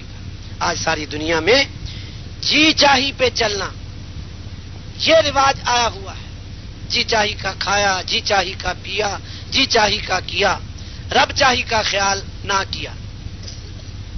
دو زندگیاں ہیں، جی چاہی اور رب چاہی. ان دونوں کو تھوڑا مختصر عرض کر کے بات ختم کرتا ہوں. جی چاہی پہ چلنا، اب ہم ساری دنیا میں پھرنے کو تو پھر لیں لیکن آگے جی چاہی آ جاتی ہے. میرے جی چاہتا ہے گھر رہنے کو، میرا جی چاہتا ہے بچوں کے پاس رہنے کو، بیوی کے پاس رہنے کو، میرا جی چاہتا ہے اس طرح کے کھانے کو، اس کاروبار کو، بس یہی آڑے آ جاتا ہے. تو جی چاہی پر چلنا یہ ایک راستہ ہے جو آدمی کو کفر تک لے جاتا ہے اور آگے نتیجہ جہنم میں جانا پڑتا ہے. یہ ہے جی چاہی کا راستہ. ایک راستہ ہے رب چاہی کا، جو اللہ چاہے گا اس پر جی چاہی کو قربان کروں گا. یہ راستہ آدمی کو جنت میں لے جاتا ہے. حضرت کا یہ اہم مضمون تھا، جی چاہی پہ چلنا اور رب چاہی پہ چلنا. جی چاہی پہ چلا سب سے پہلے ابلیس. اب یہ سنتے بھی جائیں اور اپنے لیے فیصلہ بھی کرتے جائیں، ہم دونوں راستوں میں کون سے راستے پہ چلنا ہے، یہ ساتھ ساتھ فیصلہ بھی کرتے جانا ہے. سب سے پہلے جی چاہی پہ چلا ابلیس. اللہ پاک کی چاہت یہ تھی کہ آدم کو سجدہ کرو. اس کا جی چاہا کہ میں اچھا ہوں، میں بہتر ہوں، انا خیر من، میں اس کو سجدہ نہ کروں. چنانچہ رب چاہی کو نہ دیکھا، جی چاہی کو دیکھا. بولو رب چاہی کو نہ دیکھا، جی چاہی کو دیکھا. تو نتیجہ کیا ہوا؟ مردود ہوا، ملعون ہوا، رجیم ہوا، ہمیشہ ہمیشہ کے لیے جہنمی ہوا. نمبر 2، جی چاہی پہ چلا آدم علیہ السلام کا بیٹا قابیل. ترتیب یہ تھی، اللہ تعالی آدم علیہ السلام کو ان کی بیوی سے ایک پیٹ میں 2 بچے دیتا تھا، ایک بچہ ایک بچی. پھر دوسرا حمل ہوا تو اس میں بھی ایک بچہ ایک بچی. ترتیب اللہ پاک نے یہ بنا دی کہ ایک ہی پیٹ سے جو بچہ بچی پیدا ہوں وہ تو ان کے لیے آپس میں بہن بھائیوں کے احکام، اور جو دوسرے پیٹ میں بچہ بچی پیدا ہو ان کے لیے وہ احکام نہیں تھے. ان کے ساتھ پہلے پیٹ کا بچہ دوسرے پیٹ والی بچی کے ساتھ نکاح ہو، پہلے پیٹ کی بچی دوسرے پیٹ والے بچے کے ساتھ نکاح ہو. ترتیب یہ تھی. قابیل کے ساتھ جو بچی پیدا ہوئی وہ خوبصورت تھی. دوسرے پیٹ سے پیدا ہوا حابیل، اور اس کے ساتھ جو بچی پیدا ہوئی وہ خوبصورت نہیں تھی. قابیل کا جی چاہا خوبصورت بچی سے نکاح کرنے کو آدم علیہ السلام نے سمجھایا کہ یہ اللہ کی طرف سے ممنوع ہے، حرام ہے، اللہ کی چاہت یہ نہیں ہے، یہ نہیں مانا، باپ کی بھی نہیں مانی۔ آدم علیہ السلام نے کہا کہ تو بھی قربانی پیش کر، یہ بھی تیرا بھائی قربانی پیش کرے، جس کی اللہ قبول کر لے وہ اس لڑکی کے ساتھ شادی کر لے، فیصلہ اللہ سے کروا لو۔ چنانچہ دونوں نے اپنی اپنی قربانی پیش کی۔ ایک کے پاس بھیڑ بکریاں تھے، اس نے بکری ذبح کر کے جنگل میں ڈال دی اللہ کے لیے۔ دوسرے کے پاس کھانے پینے کا سامان تھا، کھانا پکا کے ڈال دیا۔ اللہ نے حابیل کا قبول کر دیا، قابیل کا رد کر دیا، فیصلہ ہو گیا۔ ترتیب قبول کرنے کی یہ تھی، جس کا اللہ پاک قبول کرتا تھا ایک آگ بھیجتا تھا، جلا کر راکھ کر دیتا تھا کہ ہم نے لے لیا، تیرا بس قبول ہو گیا۔ جس کا مردود کرتا تھا اس کو نہیں چھیڑتا تھا، اسی طرح ہی رہنے دیتا تھا کہ تیری چیز ہمیں قبول نہیں، اٹھا کے لے جا، خود کھا لے، پھینک دے، کتے کھا جائیں، شیر چیتے کھا جائیں، ہمیں کوئی واسطہ نہیں۔ ترتیب یہ تھی۔ جیسے کوئی بھائی ناراض ہو تو وہ اپنے ناراض بھائی کی چیز قبول نہیں کرتا، رد کر دیتا ہے۔ اللہ نے رد کر دیا قابیل کا۔ باپ نے کہا بات صاف ہو گئی، کہنے لگا نہیں میں تو اسی سے ہی کروں گا۔ اپنے بھائی کو کہا لأقتلنک، میں تجھے قتل کروں گا۔ حابیل نے کہا بھی مجھے قتل کرنے کا کیا، انما یتقبل اللہ من المتقین، اللہ پاک متقی سے قبول کرتا ہے، اس میں میرا کیا گناہ، قبول اللہ نے نہیں کیا تیرا تو قتل مجھے کرے گا۔ اس نے کہا نہیں میں تو تجھے قتل کروں گا۔ اس نے یہ سوچا کہ جب تک یہ زندہ ہے لڑکی یہ لے جائے گا، اس کو قتل کر دو پھر لڑکی ملے گی۔ بھائی نے کہا لئن بسطت الی یدک لتقتلنی ما انا بباسط یدی الیک لاقتلک انی اخاف اللہ رب العالمین، اگر تو مجھے قتل کرے گا، قتل کرنے کے لیے ہاتھ بڑھائے گا، میں تجھے قتل کرنے کے لیے ہاتھ نہیں بڑھاؤں گا۔ انی اخاف اللہ رب العالمین، میں اللہ رب العالمین سے ڈرتا ہوں۔ تو ہمیں بھی بھائی سبق ملا، دو سبق ملے اسی آیت میں۔ ایک سبق تو یہ ملا چیز ایک ہی ہے، قربانی پیش کرنا، فقربا قربانن، دونوں نے قربانی پیش کی، ایک کی اللہ نے قبول کی دوسرے کی نہیں، ساتھ ضابطہ بتا دیا عمل ایک ہی ہوگا، دو آدمی اس عمل کو کریں گے، ایک کا قبول ہوگا ایک کا نہیں ہوگا، کس کا، جس کے عمل میں تقوی ہوگا، انما یتقبل اللہ من المتقین، جس کے عمل میں تقوی ہوگا اس کا قبول ہو جائے گا، جس کے عمل میں تقوی نہ ہو اس کا قبول نہیں ہوگا۔ تو ہمیں اس آیت سے سبق یہ ملا کہ ہمیں اپنے ہر عمل میں تقوی پیدا کرنا ہے اگر عمل قبول کروانا ہے۔ دوسری آیت میں ہے تمہارے قربانیوں کا گوشت ہم تک نہیں پہنچتا، خون نہیں پہنچتا، ولیکن ینالہ التقوی، تقوی پہنچتا ہے۔ بات بالکل صاف ہے۔ میں بھی فیصلہ کروں، آپ بھی فیصلہ کرو کہ ہمیں اپنے اعمال میں تقوی پیدا کرنا ہے، عمل میں اللہ عمل دیکھے گا، رکوع سجدہ قومہ جلسہ سب کچھ موجود، تقوی ہے کہ نہیں، بس تقوی ہے قبول، تقوی نہیں قبول نہیں، بس یہ ضابطہ نکلا۔ ایک تو یہ ہوا، اور اگلا ضابطہ، اگلا یہ نکلا ہمیں سبق ملا کہ اس بھائی نے کہا میں تجھے قتل کروں گا، یہ کہتا ہے تو مجھے قتل کرنے کے لیے ہاتھ بڑھائے گا، میں تجھے قتل کرنے کے لیے ہاتھ نہیں بڑھاؤں گا۔ کیوں نہیں بڑھاؤں گا بول کے بتاؤ۔ اس نے کیا کہا، انی اخاف اللہ رب العالمین، میں اللہ رب العالمین سے ڈرتا ہوں۔ اب ہمیں بھی یہ سبق ملا، کوئی ہمیں گالی دے ہم کہیں بھائی تو ہمیں گالی دے گا، میں تجھے گالی نہیں دوں گا۔ کیوں بھائی بول کے بتاؤ کیوں نہیں دوں گا؟ انی اخاف اللہ رب العالمین، میں رب العالمین سے ڈرتا۔ تو مجھ پہ ظلم کرے گا، میں تجھ پہ ظلم نہیں کروں گا۔ کیوں نہیں کروں گا بولو بھائی، کیوں نہیں کروں گا؟ انی اخاف اللہ رب العالمین، میں اللہ رب العالمین سے ڈرتا ہوں۔ خیر اس نے قتل کر دیا، پھر بھی کر دیا، وہ کہتا رہا میں نہیں تیری طرف ہاتھ بڑھاتا۔ تو حضور صلی اللہ علیہ وسلم کا، رسول پاک صلی اللہ علیہ وسلم کا ارشاد ہے کہ اولاد آدم میں جتنے بھی قتل ہوئے جتنے ہوں گے، سب قاتلوں کے قتل کے گناہ کے برابر قابیل کو گناہ ملے گا، سب کے برابر سزا پائے گا۔ کیوں؟ اس نے بنی آدم میں قتل کا طریقہ جاری کیا. تو یہ اس نے قتل کیوں کیا تھا بولو؟ جی چاہی، من چاہی، جی چاہا خوبصورت عورت سے شادی کرنی ہے، جی چاہی نے برباد کیا اور اتنا بڑا گناہگار بنا دیا. جی چاہی پہ چلا نمرود. جانتا تھا ابراہیم علیہ السلام سچے، ابراہیم علیہ السلام کا رب سچا.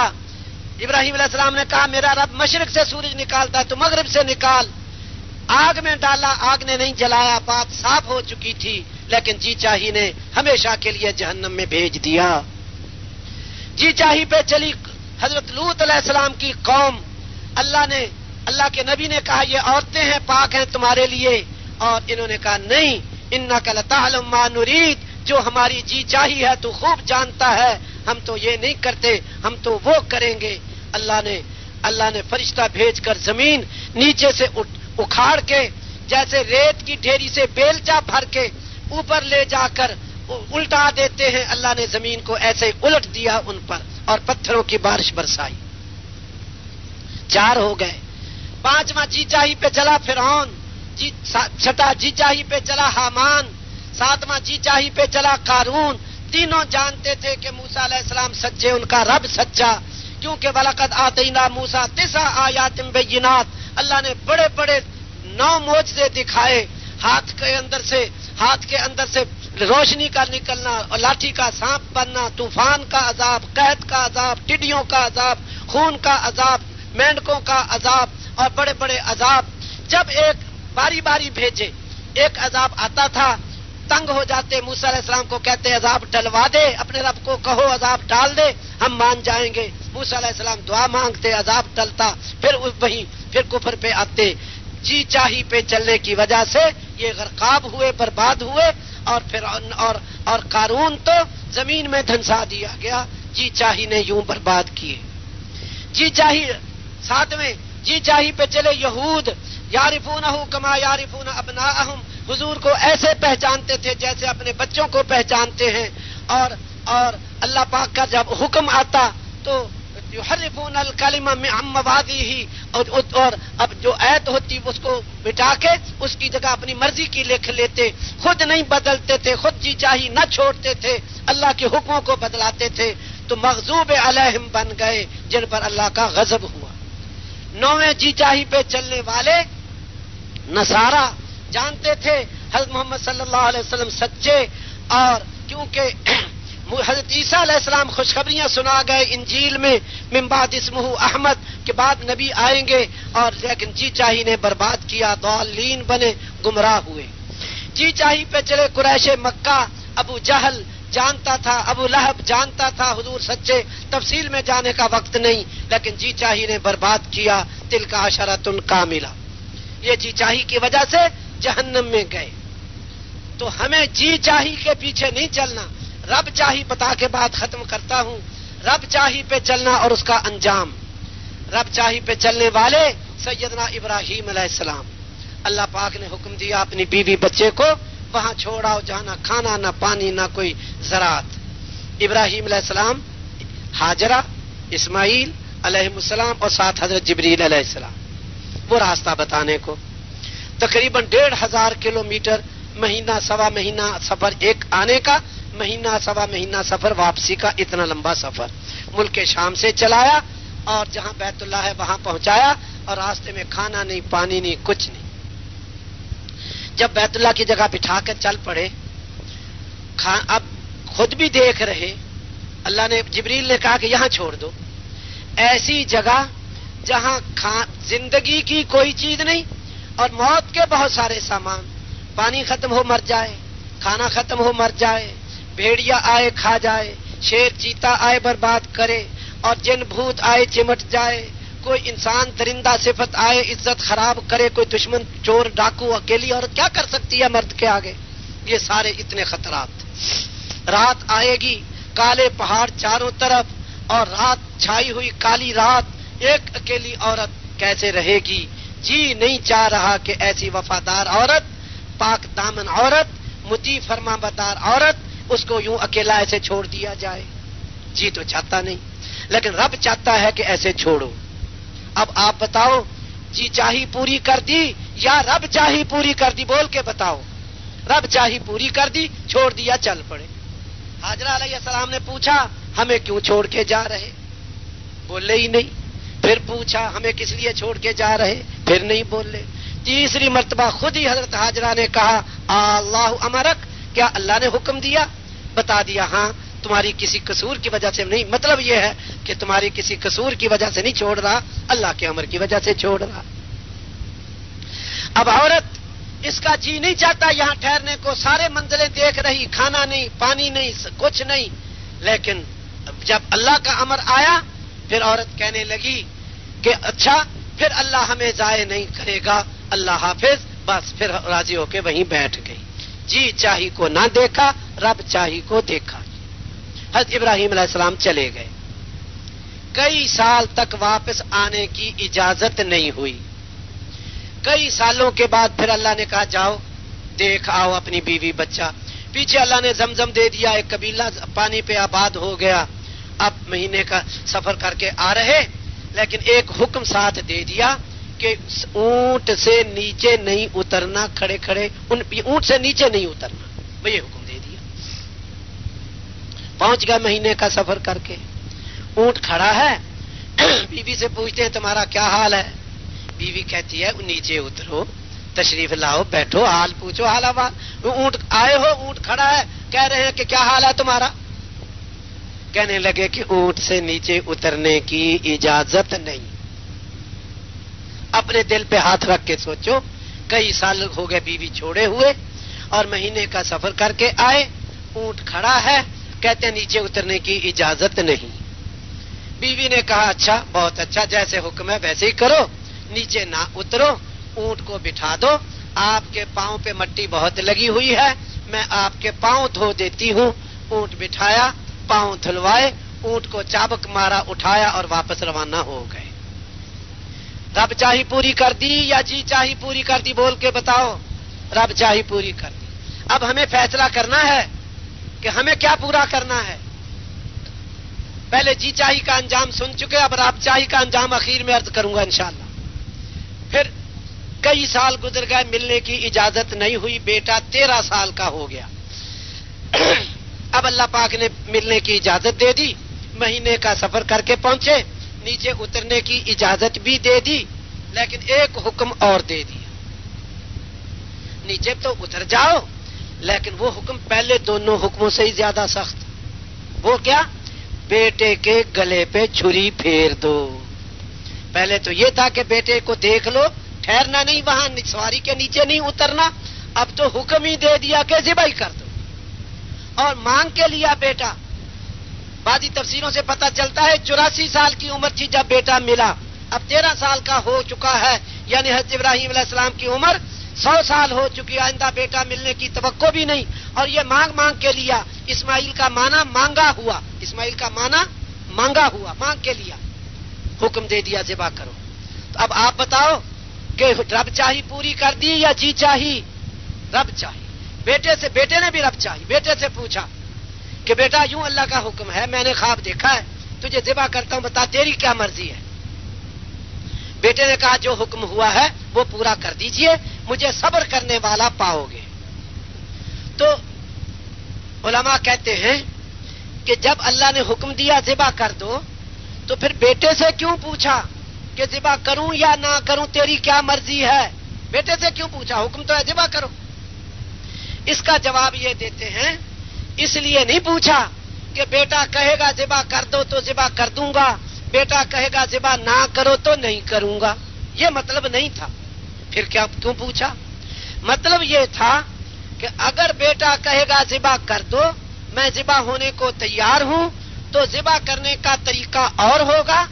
اگر بیٹا کہے گا کہ نہیں ہوں میں نے ذبح نہیں ہونا، تو پھر ذبح کرنے کا طریقہ اور ہوگا.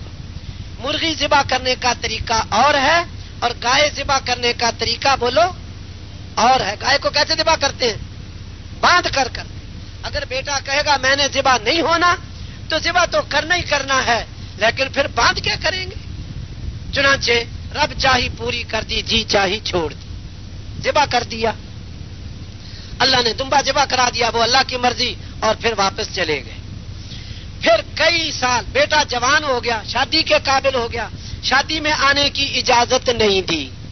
شادی میں شریک ہونا اجازت نہیں کہ جاؤ شادی کراؤ بیٹے کی. ہاں, شادی بیٹے نے خود ہی کر لی. پھر ملنے کی اجازت ہوئی لیکن ٹھہرنے کی اجازت نہیں دی. اب غور کرتے جانا کیسی قربانیاں مانگی جا رہی ہیں. ٹھہرنے کی اجازت نہیں. پہنچ گئے مہینے کا سفر کر کے, بیٹا گھر میں نہیں, بیٹے کی بیوی گھر میں ہے, بہو یعنی ابراہیم علیہ السلام کی بہو. پوچھا کہ تمہارے خامد کہاں گئے اسماعیل؟ کہنے لگی وہ تو شکار کو گئے. اچھا تمہاری زندگی کیسے گزر رہی؟ کہنے لگی تنگی کی زندگی گزر رہی. کہا کہ اچھا مجھے تو ٹھہرنے کی اجازت نہیں, میں تو واپس جاتا ہوں. جب اسماعیل آئے تو میرا سلام کہنا اور کہنا گھر کی چوکھٹ بدل دو. یہ کہہ کے چلے گئے. اب سوچنے کی بات یہ ہے, ادھر تو اللہ پاک اجازت دے رہا جاؤ مل آؤ, ادھر بیٹے کے دل میں ڈالتا ہے جاؤ شکار کو چلے جاؤ. یہ بھی کر سکتا تھا کہ بیٹے کو وہی بھیج دے کہ اے اسماعیل تیرا باپ آج آ رہا ہے, آج شکار کو نہ جانا. بیماری بھیج سکتا تھا, گھر میں پڑے رہتے. نیند بھیج دیتا, سو جاتے. ویسے ہی کہتے کہ اچھا کل کا کھانا پڑا ہے آج شکار کو نہیں جاتے, تو باپ سے ملاقات ہو جاتی. اللہ پاک یہ سب کچھ کر سکتا تھا. باپ کو کہا مل کے آ, گھر جا, ٹھہرنا نہیں. بیٹے کو کہا شکار کو جا. اور باپ نے یہ پوچھا اور واپس روانہ ہو گئے. اسماعیل علیہ السلام واپس آئے. پوچھا, بیوی نے کہا ایک ایسے ایسے حلیے کے آدمی آئے تھے اور یہ مجھ سے پوچھا اسماعیل کہاں؟ میں نے کہا شکار کو گئے. زندگی کیسی؟ میں نے کہا تنگی کی. کہہ گئے مجھے ٹھہرنے کی اجازت نہیں ہے, میں واپس جا رہا ہوں. اور آپ کو سلام کہہ گئے اور کہہ گئے گھر کی چوکھٹ بدل دو. اسماعیل علیہ السلام کہنے لگے وہ تو میرے باپ تھے اور تجھے طلاق دینے کا حکم دے گئے. چنانچہ طلاق دے دی, چلے گئے. پھر بیٹے نے دوسری شادی کر لی. کئی سال کے بعد پھر ملنے کی اجازت, لیکن پھر پہلے والی شرط کے وہاں ٹھہرنا نہیں. پھر یہاں آئے, دوسری بیوی موجود. اسماعیل کہاں؟ کہنے لگی شکار کو گئے. تمہاری زندگی کیسی؟ کہا خوشی کی, گوشت شکار کا کھاتے ہیں, زمزم کا پانی پیتے ہیں, اب بڑی مزے کی زندگی گزرتی ہے. کہا کہ مجھے تو ٹھہرنے کی اجازت نہیں, میں تو واپس جاتا ہوں. جب اسماعیل علیہ السلام آئے ان کو میرا سلام کہنا اور کہنا گھر کی چوکھٹ محفوظ رکھے. یہ کہہ کے چلے گئے. اب جی چاہی پوری کر دی کہ رب چاہی پوری کر دی؟ رب چاہی پوری کر دی. اب اندازہ لگاؤ کب سے پیدا ہوئے اسماعیل اور دودھ پیتے کو چھوڑا تھا, بیچ میں کتنا باپ بیٹا اکٹھے رہے خود سوچ لو. ایک مرتبہ تو آئے پاؤں دھلا چھوڑ کے چلے گئے, دوسری مرتبہ پاؤں دھلا کے چلے گئے, تیسری مرتبہ ذبح کر کے چلے گئے, چوتھی مرتبہ بیوی کو طلاق دلا کے چلے گئے, پانچویں مرتبہ بیوی کو چوکھٹ کو محفوظ رکھنا یہ کہہ کے چلے گئے. اور یہ کتنا ساتھ رہے باپ اور بیٹا. اللہ پاک نے کس طرح امتحان لیا اور کس طرح انہوں نے جی چاہی قربان کر دی, رب چاہی پوری کر دی. تو کیا خیال ہے پھر ہم بھی جی چاہی کو قربان کیا کریں؟ کیوں بھی بول کے بتاؤ. اور رب چاہی پوری کیا کریں. فیصلہ کر لیا بھائی؟ بول کے بتاؤ نا, کر لیا کہ نہیں کر لیا. اللہ قبول فرمائے. اب سن لو انعام. اب آخر چھٹی مرتبہ پھر آئے, اللہ نے انعام کیا دیا. ان دونوں باپ بیٹا کے ہاتھوں بیت اللہ بنوایا, آواز لگوائی, ساری دنیا کا حج ابراہیم علیہ السلام کے حساب میں. ایک انعام. پانی کی تلاش میں نکلی تھی ہاجرہ, صفا مروہ پہ دوڑی, کوئی عمل نہیں تھا دین کا, پانی کی تلاش میں دوڑی تھی. اللہ نے حج کے مناسک میں سے اس کو کر دیا. حج کامل نہیں ہوتا جب تک صفا مروہ میں نہ دوڑے, چاہے بادشاہ صاحب ہوں, چاہے وزیر صاحب ہوں, کوئی چودھری سیٹھ صاحب ہوں, یہاں تو دوڑنا ہوگا. چاہے کوئی ولی ہو, چاہے نبی ہو, چاہے رسول ہو, چاہے امام الانبیاء ہو, بھائی یہاں تو دوڑ لگانی ہوگی. اور کیا دیا؟ بیٹا ذبح کیا تھا, قربانی کی سنت جاری کر دی, اور قیامت تک جتنے جانور ذبح ہوں گے سب حضرت ابراہیم علیہ السلام کے حساب میں. صحابہ نے پوچھا ما ھذہ الاضاحی, یہ قربانی کیا چیز ہے؟ حضور نے فرمایا سنت ابیکم ابراہیم, تمہارے باپ ابراہیم کی سنت ہے. پوچھا فما لنا فیہا یا رسول اللہ, اس پہ ہمیں کیا ملے گا؟ فرمایا بکل شعرۃ حسنہ، ہر بال کے بدلے نیکی۔ قالوا فالصوف یا رسول اللہ، اون بہت، جو اون ہے یہ تو بہت گھنے بال ہیں، بہت باریک بال ہیں۔ فرمایا اون کے بھی ہر بال کے بدلے نیکی۔ کل امت جتنی قربانیاں کر چکی اور جتنی آگے کریں گی سب ابراہیم علیہ السلام کے حساب میں۔ اور کیا دیا؟ وَإِذِ ابْتَلَىٰ إِبْرَاهِيمَ رَبُّهُ بِكَلِمَاتٍ فَأَتَمَّهُنَّ، اللہ نے آزمایا ابراہیم علیہ السلام کو چند باتوں سے، انہوں نے پوری کر دی۔ قَالَ إِنِّي جَاعِلُكَ لِلنَّاسِ إِمَامًا، فرمایا ہم نے ان کو ساری دنیا کا امام بنا دیا۔ اور کیا دیا؟ وَاتَّخَذَ اللَّهُ إِبْرَاهِيمَ خَلِيلًا، اللہ کہتے ہیں ہم نے ابراہیم کو اپنا خلیل بنا دیا۔ خلیل اتنا گہرا تعلق ہے، حضور فرماتے ہیں اگر میں کسی کو خلیل بناتا تو ابو بکر کو بناتا، لیکن یہ تعلق ایسا ہے میں اللہ ہی کو خلیل بناتا، اور اللہ پاک خود کہہ رہے میں نے ابراہیم کو اپنا خلیل بنا دیا۔ اور کیا دیا؟ وَجَعَلْنَا فِي ذُرِّيَّتِهِ النُّبُوَّةَ، ان کی اولاد میں نبوت کر دی کہ اب آئندہ جو بھی نبی آئے گا ابراہیم علیہ السلام کی اولاد میں آئے گا۔ کسی کا بیٹا حافظ ہو جائے لڈو تقسیم کرتا ہے، مٹھائیاں، کسی کا بیٹا عالم ہو جائے فخریہ بتاتا ہے، ارے خوش نصیبی کتنی جس کا بیٹا عالم ہو اور جس کے سارے بیٹوں، جس کا بیٹا نبی ہو اور پھر نبوت ان کے بیٹوں میں نامزد ہو۔ باجی کتابوں سے پتہ چلتا ہے اللہ نے بنی اسرائیل میں 4000 نبی بھیجے، اور دوسرے بیٹے کی اولاد اسماعیل علیہ السلام کی اولاد میں سارے نبیوں کا امام بھیجا، امام الانبیاء۔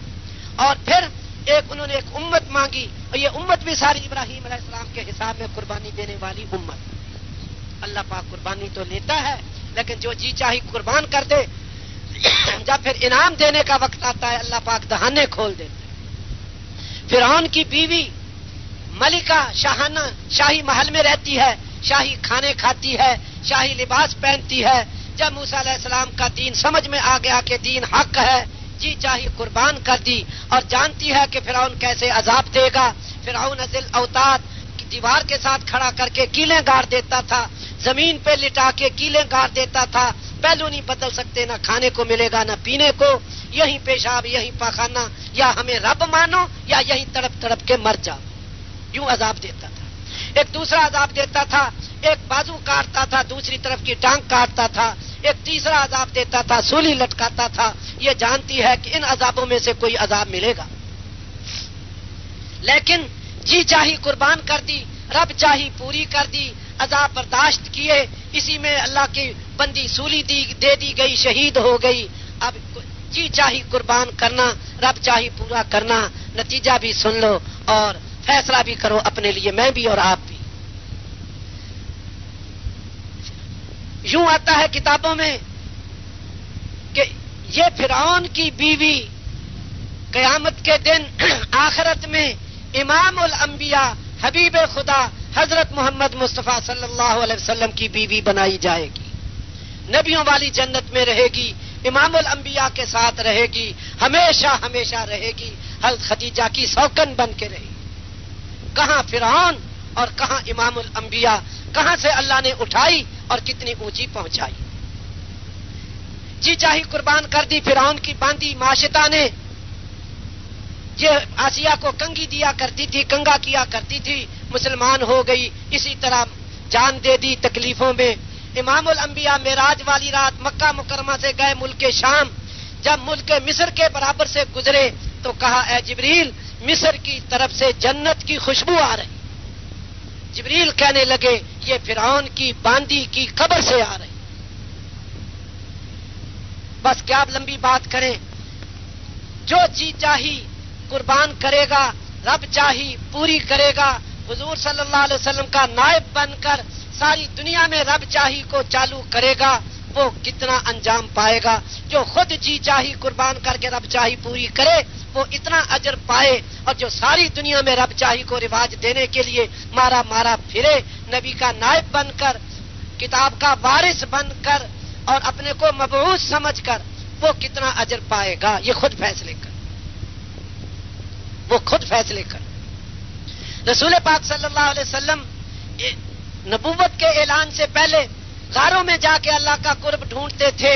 ایک حضور کی زندگی کا یہ پہلو ہے، اور دوسرا پہلو یہ ہے اعلان نبوت کے بعد لوگوں کے پیچھے پھر رہے، کبھی عقیق بتان پھر رہے، یعنی یہ تو خیر دوسری طرف ہے، مکہ مکرمہ میں کے بازاروں میں پھر رہے، اور کبھی کبھی مینا میں پھر رہے، کبھی طائف میں لوگوں کے پیچھے جب پھرنا، یہ احکام پورے کیے تو اب اللہ پاک نے معراج کرایا، آسمانوں پہ بلایا، سارے نبیوں کی امامت کروائی اور ساتوں آسمانوں کے اوپر بلایا، سدرۃ المنتہا سے اونچا، جبریل کی پرواز ختم اور اپنی طرف سے تخت بھیج کے اوپر اٹھوایا۔ جب دربار الہی میں پہنچے، اب اللہ پاک خود کہہ رہا، اے میرے حبیب ادنو منی، میرے قریب ہو جا۔ حضور قریب ہو گئے، پھر کہا ادنو منی، قریب اور قریب ہو جاؤ، حضور اور قریب ہو گئے، پھر کہا تیسری مرتبہ ادنو منی، میرے قریب ہو جاؤ، پھر حضور اور قریب ہو گئے۔ اب کتنا قرب ہوا، اور دینے والے نے کیا دیا، لینے والے نے کیا لیا، دینے والا جانے یا لینے والا جانے۔ پہلے یہ مارے پھر رہے اللہ کے قریب ہونے کو، اب جو لوگوں کے پیچھے پھرے ہیں، اب اللہ پاک ان کو اپنے قریب کر رہا ہے۔ اب اللہ پاک اپنے قریب بار بار کہہ رہا، میرے قریب ہو جاؤ، اور قریب ہو جاؤ، اور قریب ہو جاؤ۔ تو دوستو، اللہ پاک نے بہت اونچا کام دے دیا، ساری دنیا میں انقلاب لانے والا کام دے دیا، ساری دنیا کی قسمت پلٹنے والا کام دے دیا۔ آج پلٹ کیوں نہیں رہی قسمت؟ ہم اپنے کو مبعوث سمجھ کے نہیں کرتے۔ اپنے مقام پہ جب چیز ہوا کرتی ہے تو اس کا نتیجہ نکلا کرتا ہے، جب چیز اپنے مقام سے ہٹی ہوئی ہوتی ہے اس کی تاثیر ظاہر نہیں ہوا کرتی۔ ایک ٹریفک کا سپاہی چوک چھوڑ کر مسجد میں آ کے اشارے کرنے لگے تو لوگ مذاق کریں گے، اس پر اس کی تاثیر نہیں ظاہر ہوگی۔ چوک پہ کھڑا ہو کے اپنی جہاں کا وہ آدمی ہے وہاں کھڑا ہو کے اشارے دے گا تو ٹریفک پہ قابو پائے گا، اس جگہ سے ہٹ کے کچھ جو کرتا رہے گا اس کا کوئی نتیجہ نہیں نکلے گا۔ امام اپنے امامت والا مصلی چھوڑ کے بیچ کی صفوں میں آ کے اونچی قرات کرنا شروع کر دے، سب لوگ ہنسیں گے۔ اپنے مقام پہ جو چیز ہوا کرتی ہے پھر تاثیر ظاہر ہوا کرتی ہے۔ بندوق کی گولی اپنی جگہ پہ ہوگی، تاثیر دکھائے گی، اپنی جگہ سے ہٹی ہوئی ہو، ایسے بھیڑیے کو شیر کو مارو تو ایسے کوئی تاثیر نہیں دکھائے۔ یہ امت اپنے مقصد پہ آئے، مقصد بعثت پر اپنے کو مبعوث سمجھ کر، بھیجا ہوا سمجھ کر، نبی کا نائب سمجھ کر جب محنت کرے گی، اس وقت جو تاثیر ظاہر ہوگی تو اس کا کوئی اندازہ ہی نہیں لگا سکتا۔ تو پوری امت کو اپنے مقصد پہ لانا، مقصد بعثت پہ لانا۔ ارے تو بڑا معزز مکرم محترم، تو کہاں پھنس گیا ادھر کارخانے لگانے میں، فیکٹریاں لگانے میں، پیسہ کمانے میں؟ تو مجھے آپ کو سوچنا چاہیے تھوڑی۔ اگر نسبت نبوت کی نسبت نیابت یہ نسبت حاصل ہو گئی، یقین جانو امت یہ وہ فکر اور تڑپ پیدا ہوگی انسانیت کی جس پہ اللہ پاک امت کے لیے فیصلے کرے۔ حضور صلی اللہ علیہ وسلم امت کے پیچھے پھرتے تھے، ایک نظر آسمان کی طرف، ایک نظر زمین والوں کی طرف۔ اللہ کہتا ہے ان کو یہ حکم سناؤ، امت مانتی نہیں۔ اللہ پھر کہتا جو قوم نوح نہیں مانتی تھی ہم نے یوں غرق کیے۔ اب حضور دیکھ رہے کہ میں حکم دے رہا، یہ مان نہیں رہے، اور اللہ یہ کہہ رہا نہ ماننے والوں کے ساتھ یوں ہوگا، میرے آقا پہ کتنی گزرتی ہوگی۔ پھر حکم سناتے نہیں مانتے، اللہ آیتیں اتارتا قوم عاد نہیں مانتی تھی ہم نے یوں برباد کی، اور وہ قوم کہتی ہے اساطیر الاولین، یہ پچھلوں کی بے سند باتیں ہیں، من گھڑت باتیں ہیں، میرے آقا پہ کیا گزرتی ہوگی۔ میرے آقا ساری زندگی تڑپتے گزار دیں اور ہم ساری زندگی پیسے کماتے کھانے اور کپڑوں میں گزار دیں، یہ کیسا امت پنا ہے۔ ادھر سے آیتیں آ رہی قوم سمود کو ہم نے یوں برباد کیا، فرعون کو یوں برباد کیا، قارون کو یوں برباد کیا، امت مانتی نہیں۔ ایک نظر میرے نبی کی اللہ کی طرف کہ اللہ یہ حکم دے رہا، ایک اپنے ساتھ جو مان نہیں رہے ان کی طرف، اور ایک پچھلی قوموں کی طرف کہ ان کے ساتھ کہیں یہ نہ ہو جائے۔ ہم تو آج اطمینان کی زندگی گزار رہے ہیں۔ رسول پاک صلی اللہ علیہ وسلم ساری زندگی غمگین رہے، متواصل الاحزان، دائم الفکرہ، ہمیشہ فکر میں رہے۔ لیست لہ راحہ، آپ کو راحت ہی نہیں تھی، رنگ آپ کا بدل گیا سفر کرتے کرتے، کپڑے میلے ہو گئے سفر کرتے کرتے۔ آج اس نبی کا نائب مطمئن زندگی گزار رہا، اس کتاب کا وارث مطمئن زندگی گزار رہا۔ کہتے ہیں تبلیغ میں آ کے بڑا سکون ملا، ہمیں اپنی محنت کا پتہ چل جاتا ہے. ہاں کہتا بڑا بڑا سکون ملا، بڑا مزہ آیا چلے میں، خوب کھاند اتنا تو کہتے ہیں تبلیغ میں بڑا کھایا. ہاں بڑی نیند آتی ہے.